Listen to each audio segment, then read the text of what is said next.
طب ما هو جذر من كلمة تهن والاشتقاقات منها؟ اوكي، هي لوحدها، يعني هي جذر يعني. ف تهن تبقى تهن يعني معناها الرب يعني او الاله.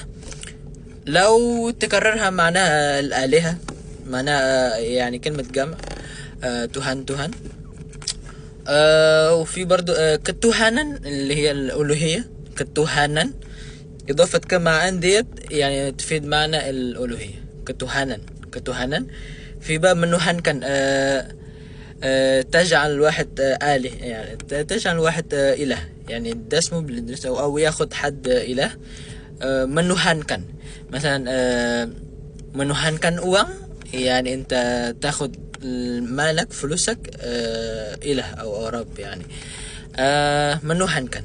ده بقى التاني. في بقى التالت اللي هو ممكن كلمة تالتة اللي هي برتهن. بر ديت معناها ملكية، يعني هو يملك رب. يعني مثلا برتهن yang satu، يعني يملك رب واحد، يملك ربا واحدا، يعني برتهن. أو tidak bertuhan مثلا.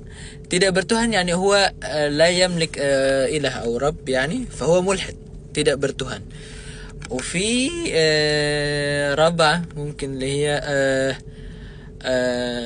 dituhankan، يعني يؤخذ إله، يعني it's like he's become the God. dituhankan، menuhankan، dituhankan، يعني active passive. يعني menuhankan تاخد حد إله أو رب يعني.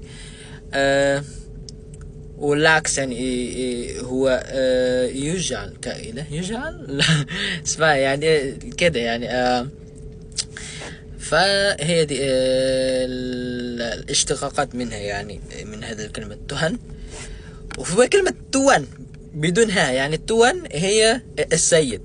ف ما تغلطش بين الاثنين دولت، يعني اما توان هي السيد، توهان اللي هو الرب يعني. ف دي بقى اللي عندي في مسألة تكتب فيكم. شكرا على السؤال. تريما كاسي